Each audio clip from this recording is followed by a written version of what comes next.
السلام عليكم ورحمة الله وبركاته. الحمد لله نحمده ونستعينه ونؤمن به ونتوكل عليه ونعوذ بالله من شرور أنفسنا ومن سيئات أعمالنا. من يهده الله فلا مضل له ومن يضلل فلا هادي له. وأشهد أن لا إله إلا الله وحده لا شريك له وأشهد أن محمدا عبده ورسوله أرسله بالهدى ودين الحق ليظهره على الدين كله ولو كره المشركون. اللهم صل على محمد وعلى آل محمد كما صليت على إبراهيم وعلى آل إبراهيم وبارك على محمد وعلى آل محمد كما باركت على إبراهيم وعلى آل إبراهيم إنك حميد مجيد. أما بعد فإن خير الكلام كلام الله وخير السنن سنن محمد صلى الله عليه وسلم وشر الأمور محدثاتها وكل محدثة بدعة وكل بدعة ضلالة وكل ضلالة في النار. يا أيها الذين آمنوا اتقوا الله حق تقاته ولا تموتن إلا وأنتم مسلمون. أعوذ بالله من الشيطان الرجيم. بسم الله الرحمن الرحيم. والذين جاهدوا فينا لنهدينهم سبلنا وإن الله لمع المحسنين. സഹോദരങ്ങളെ, ജീവിതത്തിന്റെ എല്ലാ മേഖലകളിലും തഖ്വയിൽ അധിഷ്ഠിതമായി ജീവിതം നയിക്കുവാൻ കൽപ്പിക്കപ്പെട്ടവരാണ് നാം ഓരോരുത്തരും എന്നും ഓർമ്മിപ്പിക്കുന്നു. നാം ഏവരെയും അല്ലാഹു സുബ്ഹാനഹു വ തആല മുത്തഖികളായി ജീവിക്കുവാനും മരണപ്പെടുവാനും തൗഫീഖ് നൽകുമാറാകട്ടെ എന്ന് പ്രാർത്ഥിക്കുന്നു.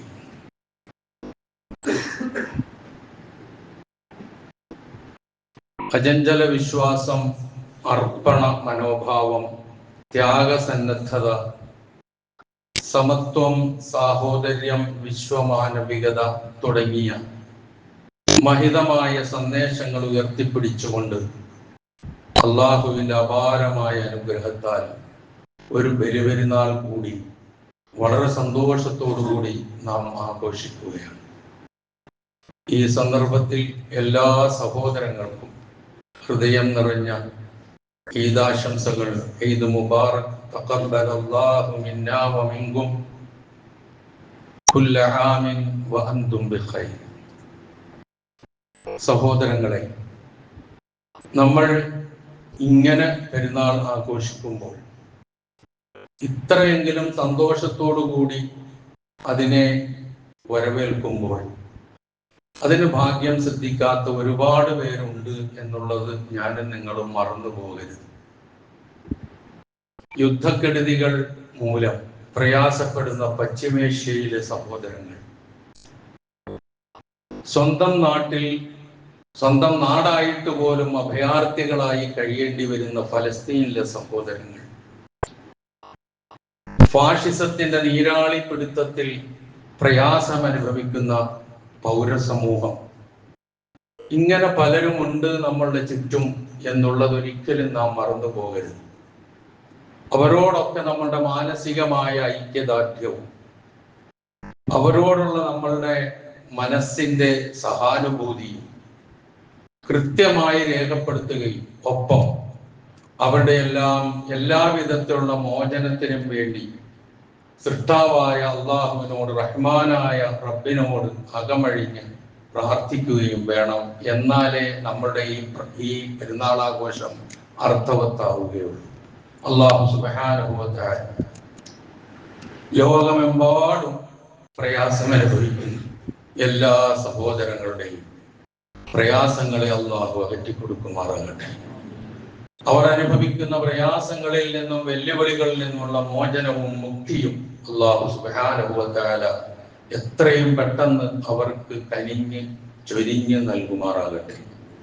ആ രൂപത്തിലുള്ള പ്രയാസങ്ങളിൽ നിന്ന് നമ്മെയും നമ്മുടെ കുടുംബങ്ങളെയും നമ്മുടെ നാടിനെയും അല്ലാഹു സുബ്ഹാനഹു വ തആല കാത്തുരക്ഷിക്കുമാറാകട്ടെ. സഹോദരങ്ങളെ, നാം ഇന്നലെ രാവിലെ സുബഹി നമസ്കാരം മുതൽ ഇനി ഇൻഷാ അല്ലാഹ് അയ്യാമത്തെ ശരീക്ക് അവസാനിക്കുന്ന അസർ വരെ നാം മുഴക്കുന്ന ഒരു മുദ്രാവാക്യമാണ് തക്ബീർ. അല്ലാഹു അക്ബർ, അല്ലാഹു അക്ബർ, അല്ലാഹു അക്ബർ, ലാ ഇലാഹ ഇല്ലല്ലാഹു അല്ലാഹു അക്ബർ, അല്ലാഹു അക്ബർ വലില്ലാഹിൽ ഹംദ്. വല്ലാത്ത ഒരു മുദ്രാവാക്യമാണ് ഇത് എന്ന് നമുക്ക് എല്ലാവർക്കും അറിയാം. ഈ മുദ്രാവാക്യത്തിന്, ഈ തക്ബീർ ധ്വനിക്ക് ബലി പെരുന്നാളാകുമ്പോൾ അതിലൂടെ ധ്വനിക്കുന്നത് ഇബ്രാഹിമി മില്ലത്താണ്, ഇബ്രാഹിം നബി അലൈഹിസ്സലാത്തു വസ്സലാമയുടെ പാതയാണ് എന്നുള്ളത് നാം മറന്നു പോകരുത്. ഈ സന്ദർഭത്തിൽ നമ്മൾ തക്ബീർ മുഴക്കിക്കൊണ്ട് ഇതുപോലെ നാം ഒരുമിച്ച് കൂടുമ്പോൾ ലോകത്തിന്റെ വിവിധ കോണുകളിൽ നിന്ന്, അഷ്ടദിക്കുകളിൽ നിന്ന് പരിശുദ്ധ ഹജ്ജ് കർമ്മം നിർവഹിക്കാൻ എത്തിച്ചേർന്ന എല്ലാവിധത്തിലുള്ള വൈജാത്യങ്ങൾക്കും അതീതമായി ഒരേ വേഷം ധരിച്ചുകൊണ്ട്, ഒരേ വികാരവുമായി, ഒരേ വിചാരവുമായി, ഒരേ ലക്ഷ്യവുമായി, ഒരൊറ്റ കേന്ദ്രവുമായി ബന്ധപ്പെടുന്ന പരിസരങ്ങളിലും കഴിച്ചുകൂട്ടുന്ന നമ്മുടെ സഹോദരീ സഹോദരങ്ങളുടെ പരിശുദ്ധ ഹജ്ജ് കർമ്മവുമായി ബന്ധപ്പെട്ടതാണ് നമ്മുടെ ഈദുൽ അദ്ഹ എന്നുള്ളത് നാം മറന്നു പോകരുത്. ഈ സന്ദർഭത്തിൽ നാം പരിശുദ്ധ ഹജ്ജും അതുമായി ബന്ധപ്പെട്ട കാര്യങ്ങളും വയവിറക്കുമ്പോൾ നമ്മുടെ മുമ്പിലേക്ക് കടന്നു വരുന്നത് ഒരുപാട് വൈജാത്യങ്ങൾ ഉൾക്കൊണ്ടുകൊണ്ട് ജീവിക്കുന്ന മനുഷ്യരെ, ആ വൈജാത്യങ്ങളുടെയും നിറത്തിന്റെയും വർണ്ണത്തിന്റെയും വർഗത്തിന്റെയും വംശത്തിന്റെയും ഭാഷയുടെയും ദേശത്തിന്റെയും ഒക്കെ പേരിൽ പരസ്പരം വകഞ്ഞു മാറ്റിക്കൊണ്ട്, അകറ്റി നിർത്തിക്കൊണ്ട് അതിൽ നിന്ന് മുതലെടുപ്പ് നടത്താൻ ശ്രമിക്കുന്ന ഒരുപാട് ആളുകൾ ലോകമെമ്പാടുമുണ്ട്. ഭരണാധികാരികളുണ്ട്, ഭരണീയരുണ്ട്, അങ്ങനെ ചെറുതും വലുതുമായ പലരുമുണ്ട്. ഇതിനൊക്കെ അപവാദമായി ഒരൊറ്റ മുദ്രാവാക്യം, ഒരൊറ്റ വിളിക്കുത്തരം ചെയ്തുകൊണ്ട് അറഫയിൽ സമ്മേളിക്കുമ്പോൾ ആ അറഫ നമ്മുടെ മുമ്പിലേക്ക് എടുത്തു കാട്ടുന്ന ഐക്യത്തിന്റെ, സാഹോദര്യത്തിന്റെ, സമത്വത്തിന്റെ, സമഭാവനയുടെ, മനുഷ്യ സ്നേഹത്തിന്റെ, മനുഷ്യത്വത്തിന്റെ ആ വലിയ സന്ദേശം, ആ ത്യാഗത്തിന്റെ സന്ദേശം, അതാണ് ഈ ബലി പെരുന്നാൾ ഈദുൽ അദ്ഹ നമ്മളുടെ മുമ്പിൽ തുറന്നു വെക്കുന്നത് എന്നുള്ളത് നമ്മൾ മറന്നു പോകരുത്. അതുപോലെ തന്നെ നാം മനസ്സിലാക്കേണ്ട ഒരു കാര്യം, ഇങ്ങനെ വൈജാത്യങ്ങളുടെ ഇടയിൽ ജീവിക്കുമ്പോൾ പോലും ആ ഒരു മാനസികാവസ്ഥ, ഒന്ന് എന്നുള്ള ചിന്ത, ആ ഒന്ന് എന്താണ്? ഇന്ന റബ്ബക്കും വാഹിദ് വ ഇന്ന അബാക്കും വാഹിദ് കുല്ലുക്കും മിൻ ആദം വ ആദമ മിൻ തുറാബ്. നിങ്ങളുടെ റബ്ബ് ഒരേ ഒരുത്തനാണ്, നിങ്ങളുടെ പിതാവ് ഒന്നാണ്, നിങ്ങളൊക്കെ ആദമിൽ നിന്നാണ്, ആദം മണ്ണിൽ നിന്നാണ്. അറബിയേക്കാളോ വെളുത്തവന് കറുത്തവനേക്കാളോ യാതൊരു ശ്രേഷ്ഠതയുമില്ല തഖ്വയുടെ അടിസ്ഥാനത്തിലല്ലാതെ. ജന്മമല്ല, കർമ്മമാണ് മഹത്വത്തിന്റെ മാനദണ്ഡം എന്ന് ഉദ്ഘോഷിക്കുകയാണ് പരിശുദ്ധ ഹജ്ജ് കർമ്മത്തിലൂടെയും അറഫ സമ്മേളനത്തിലൂടെയും നാം കാണുന്നതും കേൾക്കുകയും ചെയ്യുന്നത്. അല്ലാഹു സുബ്ഹാനഹു വ തആല കഴിഞ്ഞ ദിവസം അറഫയിൽ സമ്മേളിച്ച് അവരുടെ ഹജ്ജിന്റെ ഏറ്റവും പ്രധാനപ്പെട്ട ഭാഗം പൂർത്തീകരിച്ച് ബാക്കി പൂർത്തീകരിക്കാൻ കാത്തു നിൽക്കുന്ന ലോകത്ത് നിന്ന് വന്ന മുസ്ലിം സഹോദരങ്ങളുടെ പ്രതിനിധികൾക്ക് അല്ലാഹു സുബ്ഹാനഹു വ തആല മഖ്ബൂലും മബ്രൂറുമായ ഹജ്ജ് ചെയ്ത് സന്തോഷത്തോടെ മടങ്ങാൻ തൗഫീഖ് നൽകുമാറാകട്ടെ എന്ന് നമുക്ക് പ്രാർത്ഥിക്കാം. ഈ ഹജ്ജ് കർമ്മങ്ങളും ബലി പെരുന്നാളും ഇതിനു ശേഷം നാം നടത്താൻ പോകുന്ന ഉദ്ഹിയ്യത്തും ഒക്കെ ബന്ധപ്പെടുന്നത് ഖലീലുല്ലാഹി ഇബ്രാഹിം നബി അലൈഹിസ്സലാത്തു വസ്സലാമയോട് ആണ് എന്നുള്ളത് നാം മറക്കരുത്. ത്യാഗത്തിന്റെയും അർപ്പണബോധത്തിന്റെയും പര്യായമായിരുന്ന ഇബ്രാഹിം നബി അലൈഹിസ്സലാത്തു വസ്സലാം, ആ ഇബ്രാഹിം നബിയുടെ ത്യാഗ സുരഭില ജീവിതത്തിന്റെ സ്മരണകളാണ് സത്യത്തിൽ ഈ ബലി പെരുന്നാൾ നമ്മുടെ മുമ്പിൽ തുറന്നിടുന്നത്. അതുപോലെ തന്നെ ആ പ്രവാചകനും പ്രവാചക കുടുംബവും അനുഭവിച്ച പ്രയാസങ്ങളും ബുദ്ധിമുട്ടുകളും ത്യാഗങ്ങളും നമ്മുടെ ജീവിതത്തിൽ കടന്നു വന്നാൽ അത് എങ്ങനെ നേരിടാൻ ഞാനും നിങ്ങളും ഉണ്ടാകും, എങ്ങനെ ആയിരിക്കും എന്ന ഒരു ചിന്തയും നമ്മുടെ മുമ്പിൽ തുറന്നിടുന്നുണ്ട് എന്നുള്ളത് നാം മനസ്സിലാക്കണം. മഹാനായ ഇബ്രാഹിം നബി അലൈഹി സ്വലാത്തു വസ്സലാം മടലാടിയത് നമ്രൂദ് എന്ന് പറയുന്ന ഒരു ഭരണാധികാരിയോട് ആയിരുന്നു എന്ന് നമുക്കറിയാം. അതുപോലെ തന്നെ ആ നമ്രൂദ് എന്ന ഭരണാധികാരിയുടെ ആസ്ഥാന അല്ലെങ്കിൽ എല്ലാവിധത്തിലുള്ള പിന്തുണ നൽകിക്കൊണ്ടിരുന്ന വിഗ്രഹാരാധനയ്ക്കും മറ്റും വേണ്ട വിധത്തിലുള്ള സർവ പ്രചാരവും നടത്തിക്കൊണ്ടിരുന്ന ഇബ്രാഹിം നബിയുടെ പിതാവിനോടായിരുന്നു എന്നുള്ളത് നാം ഓർക്കേണ്ടതുണ്ട്. അതുപോലെ തന്നെ അള്ളാഹുവിന് വേണ്ടി സമർപ്പിക്കുക എന്നുള്ള ആ സമർപ്പണ മനോഭാവം ഇബ്രാഹിം നബി അലൈഹി സ്വലാത്തു വസ്സലാമയുടെ ജീവിതത്തിൽ നമുക്ക് കണ്ടെത്താൻ കഴിയും. നമ്മൾ നോക്കേണ്ടത് അഭിനവ നമ്രൂദുമാർ ഷിർക്കിന്റെയും അന്ധവിശ്വാസങ്ങളുടെയും ദുരാചാരങ്ങളുടെയും അധർമ്മത്തിന്റെയും അതുപോലെ തന്നെ വംശീയതയുടെയും ഒക്കെ വലിയ അഗ്നികുണ്ഡങ്ങൾ ഒരുക്കി കാത്തിരിക്കുന്നു നമ്മളുടെ മുമ്പിൽ. ഇബ്രാഹിം നബി അലൈഹി സ്വലാത്തു വസ്സലാം ഒറ്റയ്ക്ക് നമ്രൂദ് ഒരുക്കിയ അന്നത്തെ അഗ്നികുണ്ഡം സുസ്മേരവദനായി തരണം ചെയ്തതുപോലെ അതിജയിച്ചതുപോലെ ഇതിനെ ഒക്കെ തരണം ചെയ്യാൻ നമുക്കൊക്കെ ഇബ്രാഹീമുകളാകാൻ കഴിയുമോ എന്നുള്ള ചിന്തയാണ് സത്യത്തിൽ ഈദുൽ അദ്ഹ നമ്മുടെ മുമ്പിൽ തുറന്നിടുന്നത് എന്ന് നാം ഓർക്കുക. അല്ലാഹു അക്ബർ, അല്ലാഹു അക്ബർ, അല്ലാഹു അക്ബർ, ലാ ഇലാഹ ഇല്ലല്ലാഹു അല്ലാഹു അക്ബർ, അല്ലാഹു അക്ബർ വലില്ലാഹിൽ ഹംദ്. സഹോദരങ്ങളെ, നമുക്ക് രണ്ടേ ആഘോഷങ്ങളാണുള്ളത്. ആഘോഷങ്ങൾ മനുഷ്യ പ്രകൃതിയുമായി അങ്ങേയറ്റം ഇണങ്ങിച്ചേരുന്ന കാര്യമാണ്. അവന്റെ അത്യാവശ്യമായ കാര്യമാണ് ആഘോഷിക്കുക, സന്തോഷിക്കുക എന്നുള്ളത്. ഇസ്ലാമികമായ വൃത്തത്തിന്റെ ഉള്ളിൽ നിന്നുകൊണ്ടുള്ള ഏത് സന്തോഷത്തിനും ഏത് ആഹ്ലാദം പങ്കിടുന്നതിനും ഒരു തടസ്സവുമില്ല. മറിച്ച് അതിന്റെ വേലിക്കെട്ടുകളെ തകർത്തുകൊണ്ട് അള്ളാഹു നിശ്ചയിച്ച അതിർവരമ്പുകളെ അതിലംഘിച്ചുകൊണ്ടുള്ള ഒരു ആഘോഷം ഏത് തരത്തിലായിരുന്നാലും നമുക്ക് അനുവദനീയമായ കാര്യമല്ല. തന്നെയുമല്ല, ഇസ്ലാമിലെ ഈ ആഘോഷങ്ങൾ ആരാധനകളുമായി ബന്ധപ്പെടുന്നതാണ്, മനുഷ്യ സ്നേഹവുമായി ബന്ധപ്പെടുന്നതാണ്, മനുഷ്യ ജീവകാരുണ്യ പ്രവർത്തനങ്ങളുമായി ബന്ധപ്പെടുന്നതാണ്. ഈദുൽ ഫിത്തർ അള്ളാഹുവിന് വേണ്ടി എന്തും ത്യജിക്കാൻ തയ്യാറാണ്. തനിക്ക് ഇഷ്ടപ്പെട്ട ആഹാരവും തനിക്ക് അനുവദനീയമായ അന്നപാനീയങ്ങളും ഒരു നിശ്ചിത സമയത്തിന് വേണ്ടി റബ്ബിന് വേണ്ടി ത്യജിക്കാനുള്ള പരിശീലനമാണ് നമുക്ക് നൽകുന്നത് എങ്കിൽ നമുക്ക് ഇഷ്ടപ്പെട്ടതെന്തും അള്ളാഹുവിന്റെ തൃപ്തിക്ക് വേണ്ടി ത്യജിക്കാൻ നമ്മളെ പ്രാപ്തരാക്കുന്നു ഈദുൽ അദ്ഹ. അപ്പൊ ഇത് ആരാധനയുമായി ബന്ധപ്പെട്ടതാണ്, അള്ളാഹുവിന്റെ സ്മരണയുമായി ബന്ധപ്പെട്ടതാണ്, തഖ്വയുമായി ബന്ധപ്പെട്ടതാണ്. അത് വിസ്മരിച്ചുകൊണ്ടുള്ള ഒരു ആഘോഷം നമുക്ക് കരണീയമല്ല എന്നുള്ളത് ഈ സന്ദർഭത്തിൽ നാം ഓർക്കുക. മഹാനായ ഇബ്രാഹിം നബി അലൈഹി സ്വലാത്തു വസ്സലാം ത്യജിച്ച ത്യാഗബോധം അത് നാം ചിന്തിക്കുമ്പോൾ നമുക്ക് അള്ളാഹുവിന് വേണ്ടി ത്യജിക്കേണ്ടി വരുന്നത് ചിലപ്പോൾ നമ്മുടെ സമ്പത്താകാം, നമ്മുടെ സ്ഥാനമാനങ്ങളാകാം, നമ്മുടെ പദവികളാകാം, നമ്മളുടെ കുടുംബ ബന്ധങ്ങളാകാം. എല്ലാറ്റിലും ഉപരി ചിലപ്പോൾ നമ്മുടെ ജീവൻ തന്നെയാകാം. അള്ളാഹുവിന്റെ തൃപ്തിക്ക് വേണ്ടി സമർപ്പിക്കേണ്ടി വന്നാൽ അത് ഞാൻ തയ്യാറാണ് എന്നുള്ള പ്രഖ്യാപനമാണ് ഈ ഈദുൽ അദ്ഹയിലൂടെ ഉണ്ടാകേണ്ടത്. നാം ചെയ്യാൻ പോകുന്ന ഉളഹിയത്ത് ഇത് കഴിഞ്ഞതിന് ശേഷം അതിന്റെ വലിയൊരു പ്രതീകമാണ് എന്നുള്ളത് നാം മറന്നു പോകരുത്. അത്രയേറെ പ്രാധാന്യമുള്ളതാണ്. അവിടെയും അള്ളാഹു ഉറ്റുനോക്കുന്ന നമ്മുടെ തഖ്വയാണ്.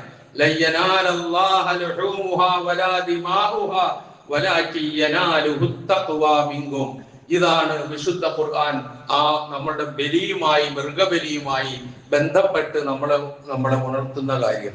അതിന്റെ മാംസമോ അതിന്റെ രക്തമോ ഒന്നുമല്ല അള്ളാഹുവിലേക്ക് എത്തുക.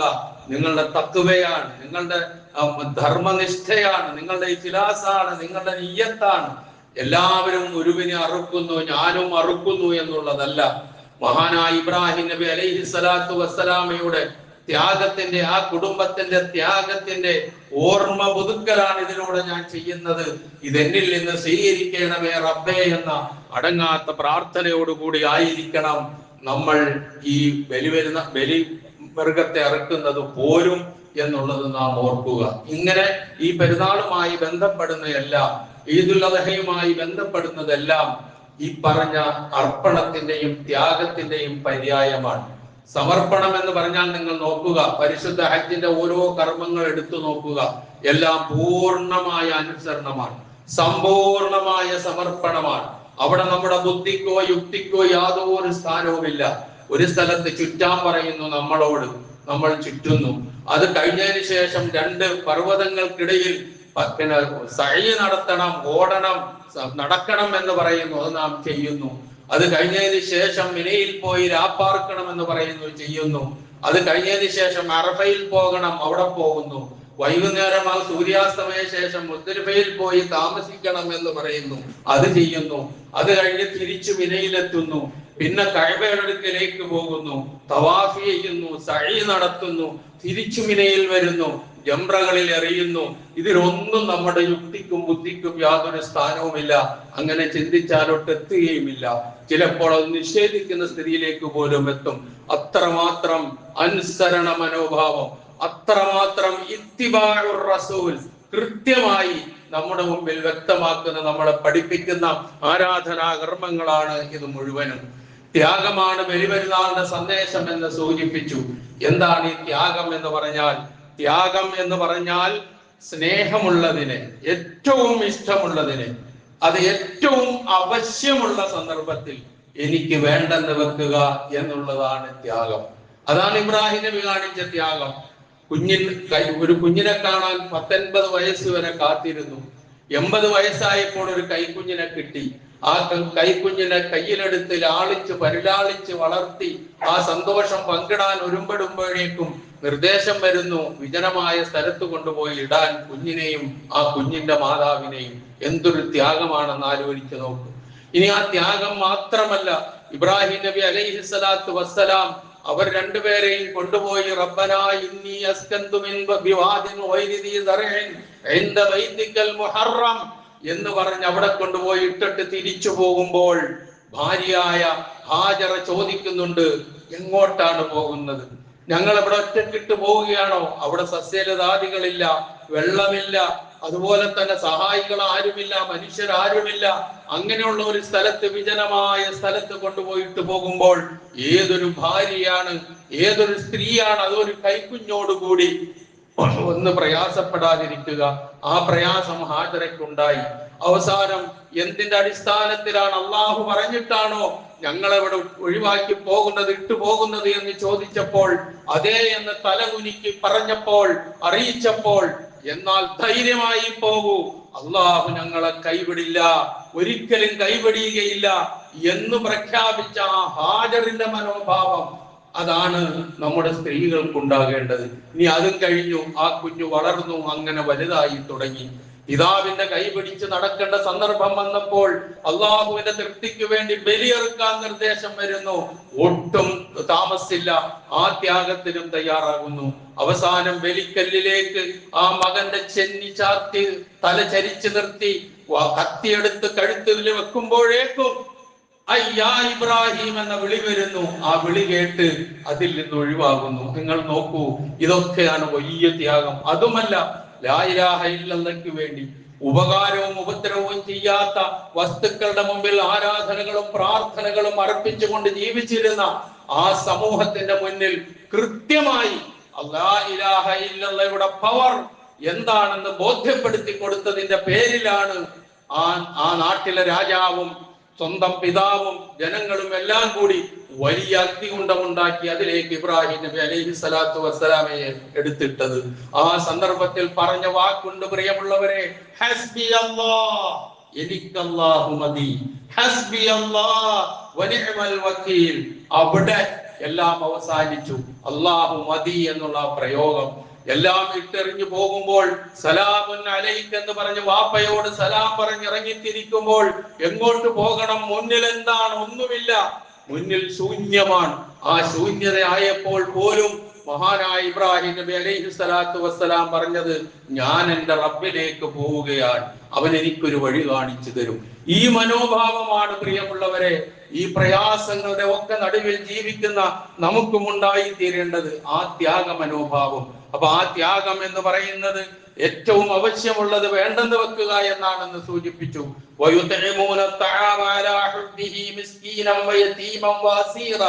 എന്ന് പറയുന്ന അവസ്ഥ, ആഹാരത്തോട് ഇഷ്ടമുണ്ട്, താല്പര്യമുണ്ട്, ആവശ്യമുണ്ട്, ആ സന്ദർഭത്തിൽ മറ്റുള്ളവർക്ക് ഭക്ഷിക്കാൻ കൊടുക്കുക, അത് ത്യാഗമാണ്.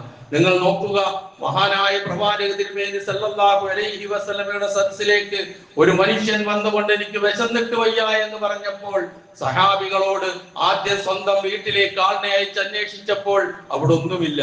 പിന്നെ സഹാബികൾ ആരാണ് ഇദ്ദേഹത്തെ സൽക്കരിക്കുക എന്ന് ചോദിച്ചപ്പോൾ ഒരു സഹാബി എഴുന്നേറ്റിരുന്നുകൊണ്ട് ഞാനുണ്ട് എന്ന് പറഞ്ഞ് വീട്ടിലേക്ക് കൊണ്ടുപോയി. കുടുംബത്തിന് തന്നെ കഴിക്കാൻ ആഹാരമില്ലാത്ത, ഭക്ഷണമില്ലാത്ത, കുഞ്ഞുങ്ങൾ വിശന്ന് കരയുന്ന സന്ദർഭത്തിൽ ഈ അതിഥിയെയും കൊണ്ട് ചെന്ന് ഉള്ളത് മുഴുവൻ ആ അതിഥിക്ക് കൊടുത്തുകൊണ്ട് ഇവർ പട്ടിണി കിടന്നു. ഇതാണ് ത്യാഗം.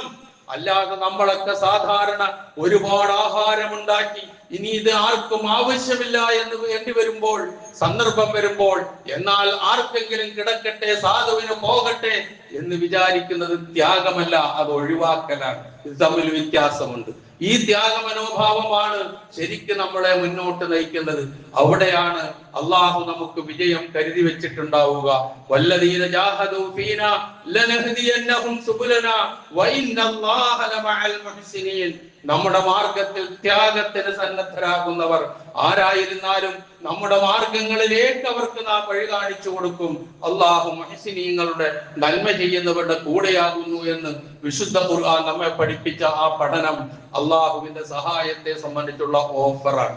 ആ ഓഫറിന് ഇങ്ങനെയുള്ള സ്വഭാവങ്ങൾ നാം വളർത്തിയെടുത്തുകൊണ്ട് വരണം. ഇസ്ലാമിക ചരിത്രത്തിലേക്ക് കടന്നു പോകുമ്പോൾ നമുക്ക് കാണാൻ പറ്റുന്ന ഒരുപാട് ത്യാഗത്തിന്റെ രംഗങ്ങളുണ്ട്. നിങ്ങൾ നോക്കുക, മഹാപ്രളയത്തിൽ മുങ്ങി മരിക്കുന്നത് നേരിൽ കാണുന്നു സ്വന്തം മകൻ. ആ മകനെ നോക്കി നിന്ന് ശ്വാസം വിടേണ്ടി വന്ന മഹാനായ നൂഹ് നബി അലൈഹിസ്സലാത്തു വസ്സലാം. അതുപോലെ തന്നെ സൗന്ദര്യ റാണിയായ സുലൈഖയെ അവഗണിച്ച് അള്ളാഹുവിന്റെ പ്രീതിക്കായി ജയിൽവാസം വരിച്ച യുവകോമളനായ യൂസുഫ് നബി അലൈഹിസ്സലാത്തു വസ്സലാം. ഒട്ടകത്തിന്റെ ചീഞ്ഞു നാറിയ കുടൽമാറ കഴുത്തിൽ പേറിക്കൊണ്ട് എത്രയോ സമയം കിടക്കേണ്ടി വന്ന, പോരാ ജന്മനാട്ടിൽ നിന്ന് വിട്ടുപോകേണ്ടി വന്ന, അതും പോരാ പച്ചില നിന്ന് ജീവിക്കേണ്ടി വന്ന മഹാനായ പ്രവാചക തിരുമേനി സല്ലല്ലാഹു അലൈഹി വസല്ലമ എന്ന നമ്മളുടെ എല്ലാ കരളിന്റെ കഷ്ടമായ നബി സല്ലല്ലാഹു അലൈഹി വസല്ലമ ചുട്ടുപഴുത്ത മണൽത്തരിയിൽ മലർത്തിക്കിടത്തി നെഞ്ചത്ത് വലിയ പാറക്കല്ല് വെച്ച് കൈകാൽ ബന്ധിതനായി കിടക്കുമ്പോൾ പോലും അഹദ് അഹദ് അഹദ് എന്ന് ഉച്ചരിച്ച മഹാനായ ബിലാൽ ഇബ്നു റബാഹ് റളിയല്ലാഹു അൻഹു വായിൽ സ്വർണ്ണക്കരണ്ടിയുമായി ജനിച്ച് അങ്ങേയറ്റത്തെ സൗഖ്യത്തിന്റെ ആഹ്ലാദത്തിന്റെ സമ്പന്നതയുടെ മടിത്തട്ടിൽ ജീവിച്ചു പോന്ന, എന്നിട്ട് അവസാനം രക്തസാക്ഷിയാകുമ്പോൾ, ഉഹദ് യുദ്ധത്തിൽ രക്തസാക്ഷിയാകുമ്പോൾ കഫം പുടവ പോലും ഇല്ലാതെ ഈ ലോകത്തോട് വിട പറഞ്ഞു പോയ യുവകോമളനായിരുന്ന മുസ്അബ് ഇബ്നു ഉമൈർ റളിയല്ലാഹു അൻഹു. ഇങ്ങനെ എത്ര പേരുടെ ത്യാഗത്തിന്റെ ചരിത്രങ്ങൾ പ്രിയമുള്ളവരെ നമ്മുടെ മുമ്പിലുണ്ട്. ഈ ചരിത്രങ്ങൾ കേവലം കേട്ട് അയവിറക്കാൻ മാത്രമുള്ളതല്ല, അത് ജീവിതത്തിൽ പകർത്താൻ കൂടി ഉള്ളതാണ് എന്നുള്ളത് നാം ഓർക്കേണ്ടതുണ്ട്. ഇങ്ങനെ ഒരുപാട് കാര്യങ്ങളിലേക്ക് നമ്മളെ കൂട്ടിക്കൊണ്ടു പോകുന്നതാണ്. അപ്പം ഞാൻ അവസാനിപ്പിക്കുന്നു. നമുക്ക് വേണ്ടത് ഈ പറഞ്ഞ ത്യാഗ മനോഭാവം, ഇബ്രാഹിം നബി അലൈഹിസ്സലാത്തു വസ്സലാമയുടെ ത്യാഗ മനോഭാവം, ബിലാൽ ഇബ്നു റബാഹ് റളിയല്ലാഹു അൻഹുവിന്റെ ഈമാനികമായ ആവേശം, അതുപോലെ തന്നെ മഹാനായ ഉമർ ഇബ്നുൽ ഖത്താബ് റളിയല്ലാഹു അൻഹുവിന്റെ നീതിബോധം, ഹംസ റളിയല്ലാഹു അൻഹുവിന്റെ ധൈര്യം, ഖാലിദ് ബിൻ വലീദ് റളിയല്ലാഹു അൻഹുവിന്റെ കൈദ് അഥവാ തന്ത്രജ്ഞത, ഇതുപോലുള്ള കാര്യങ്ങൾ, ഉസ്മാൻ ഇബ്നു അഫ്ഫാൻ റളിയല്ലാഹു അൻഹുവിന്റെ ദാനശീലം, ഇതൊക്കെയാണ് നമ്മൾക്ക് ഒരുമിച്ച് കൂട്ടിക്കൊണ്ടുപോയി. ഇതെല്ലാം ഒരുമിച്ച് ചേർന്ന മഹാനായ നബി സല്ലല്ലാഹു അലൈഹി വസല്ലമയുടെ മാതൃക ഇത് ജീവിതത്തിൽ പകർത്തിക്കൊണ്ട് തുടർകാലത്തും തുടർന്നു വരുന്ന ജീവിതത്തിലും ഈ മനോഭാവത്തോടു കൂടി മുന്നോട്ട് പോകുവാനുള്ള ആഹ്വാനമാണ്, സന്ദേശമാണ് ഈദുൽ അദ്ഹ എനിക്കും നിങ്ങൾക്കും നൽകുന്നത് എങ്കിൽ അതിലൂടെ മുന്നോട്ട് നീങ്ങാൻ സർവശക്തനായ റബ്ബ് നമുക്കെല്ലാവർക്കും തൗഫീക്ക് നൽകുമാറാകട്ടെ. നമ്മിൽ നിന്ന് മരണപ്പെട്ടു പോയവർക്ക് അള്ളാഹു പൊറുത്തു കൊടുക്കുമാറാകട്ടെ. അവരെയും നമ്മളെയും അള്ളാഹു ജന്നാത്തുൽ ഫിർദൗസിൽ ഒരുമിച്ച് കൂട്ടുമാറാകട്ടെ. രോഗങ്ങൾ കൊണ്ട് വിഷമിക്കുന്നവരുടെ രോഗങ്ങളെ അള്ളാഹു ശിഫയാക്കി കൊടുക്കുമാറാകട്ടെ. പ്രയാസങ്ങൾ അനുഭവിക്കുന്നവരുടെ പ്രയാസങ്ങളെ അള്ളാഹു അകറ്റി കൊടുക്കുമാറാകട്ടെ. ജീവിതത്തിൽ ഒരുപാട് കഷ്ടപ്പാടുകളും ദുരിതങ്ങളും അഭിമുഖീകരിക്കുന്നവരുടെ നമ്മുടെ കൂട്ടത്തിൽ അവരുടെ കഷ്ടപ്പാടുകളെയും ദുരിതങ്ങളെയും അള്ളാഹു നീക്കി കൊടുക്കുമാറാകട്ടെ. കടം കൊണ്ട് ബുദ്ധിമുട്ടി പ്രയാസം അനുഭവിക്കുന്ന ഒരുപാട് പേരുണ്ട് നമ്മുടെ ഇടയിൽ. അതൊക്കെ വീട്ടിൽ സംശുദ്ധരായി ജീവിക്കാനുള്ള തൗഫീഖ് അല്ലാഹു അവർക്ക് പ്രദാനം ചെയ്യുമാറാകട്ടെ. പാപങ്ങളിൽ മുങ്ങി ജീവിക്കുന്നവരാണ് നമ്മളൊക്കെ. ആ പാപങ്ങളെല്ലാം നമുക്ക് അല്ലാഹു പുറത്തു മാപ്പാക്കി തരുമാറാകട്ടെ. നമ്മിൽ നിന്ന് മരണപ്പെട്ടു പോയ നമ്മുടെ മാതാപിതാക്കൾ, സഹോദരന്മാർ, സഹോദരിമാർ, ബന്ധുമിത്രാദികൾ എല്ലാവർക്കും അല്ലാഹു സുബ്ഹാനഹു വ തആല പരലോകത്ത് സ്വർഗം നൽകി അനുഗ്രഹിക്കുമാറാകട്ടെ. ഏറ്റവും അവസാന നിമിഷം ലാ ഇലാഹ ഇല്ലല്ലാഹ് പ്രഖ്യാപിച്ചുകൊണ്ട് ഈ ലോകത്തോട് വിട പറയുവാനുള്ള തൗഫീഖ് എനിക്കും നിങ്ങൾക്കും അല്ലാഹു പ്രദാനം ചെയ്തു തരുമാറാകട്ടെ. എല്ലാവിധ പ്രയാസങ്ങളിൽ നിന്നും അധാർമികതകളിൽ നിന്നും മോശമായ ജീവിത രീതികളിൽ നിന്നും നമ്മളെയും നമ്മുടെ മക്കളെയും നമ്മുടെ പേരക്കിടാങ്ങളെയും എല്ലാവരെയും അല്ലാഹു കാത്തുരക്ഷിക്കുമാറാകട്ടെ. കലാലയങ്ങൾ തുറക്കാൻ പോകുന്നു. ഈ കലാലയങ്ങൾ തുറക്കുന്ന സന്ദർഭത്തിൽ പല റിസൾട്ടുകളും വന്നു. ഈ റിസൾട്ടുകൾ വന്നിരിക്കുന്ന സന്ദർഭത്തിൽ നമ്മളുടെയൊക്കെ കുടുംബങ്ങളിലുള്ള നമ്മുടെ മക്കൾക്കും പേരക്കിടാങ്ങൾക്കും ഉന്നതമായ വിജ്ഞാനം, വിദ്യാഭ്യാസം കരസ്ഥമാക്കുവാനും ആ വിദ്യാഭ്യാസം സമൂഹത്തിനും രാജ്യത്തിനും കുടുംബത്തിനും ഉപയോഗപ്പെടുത്തുവാനും അവർക്കെല്ലാം അല്ലാഹു തൗഫീഖ് നൽകുമാറാകട്ടെ. നമ്മിൽ നിന്ന് അകന്ന് ജീവിക്കുന്ന മറ്റ് സ്ഥലങ്ങളിൽ ജീവിച്ചുകൊണ്ടിരിക്കുന്ന നമ്മുടെ ബന്ധുമിത്രാദികളുണ്ട്. അവരെല്ലാം അല്ലാഹു അനുഗ്രഹിക്കുമാറാകട്ടെ. എല്ലാവിധത്തിലുള്ള പ്രയാസങ്ങളിൽ നിന്നും എല്ലാവരെയും അല്ലാഹു കാത്തുരക്ഷിക്കുമാറാകട്ടെ. ഭരണാധികാരികളുടെ ഭാഗത്ത് നിന്നുണ്ടായിക്കൊണ്ടിരിക്കുന്ന പ്രയാസങ്ങളെ അതിജയിക്കാൻ സർവശക്തൻ തൗഫീഖ് നൽകുമാറാകട്ടെ. നമ്മുടെ ആരാധനാലയങ്ങളും നമ്മുടെ വിശ്വാസവും നമ്മുടെ സംസ്കാരവും കാത്ത് സംരക്ഷിക്കുവാനുള്ള സർവ്വ തൗഫീഖും അല്ലാഹു സുബ്ഹാനഹു വ തആല നമുക്ക് പ്രദാനം ചെയ്തു തരുമാറാകട്ടെ. ആ തൗഫീഖിന് തടസ്സമായി എന്തെങ്കിലും നമ്മുടെ ജീവിതത്തിൽ വന്നു പോകുന്നുണ്ടെങ്കിൽ തിരുത്തി മുന്നോട്ട് പോകാൻ അല്ലാഹു നമ്മെ അനുഗ്രഹിക്കുമാറാകട്ടെ. സർവോപരി ഇസ്ലാമിനും മുസ്ലിം ഉമ്മത്തിനും അല്ലാഹു ഇസ്സത്തിനെ പ്രദാനം ചെയ്യുമാറാകട്ടെ.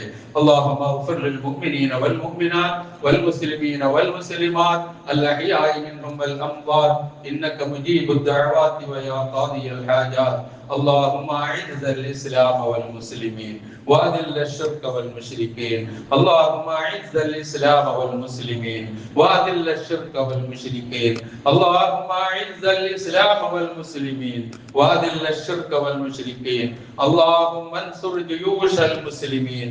اللهم انصر من نصر دينك وخذل من خذل دينك يا ارحم الراحمين. اللهم ارحمنا يا ارحم الراحمين. اللهم اصلح امورنا يا رب العالمين. اللهم اصلح امور نسائنا يا رب العالمين. اللهم اصلح امور شباننا يا ارحم الراحمين. اللهم اصلح امور ولداننا يا ارحم الراحمين.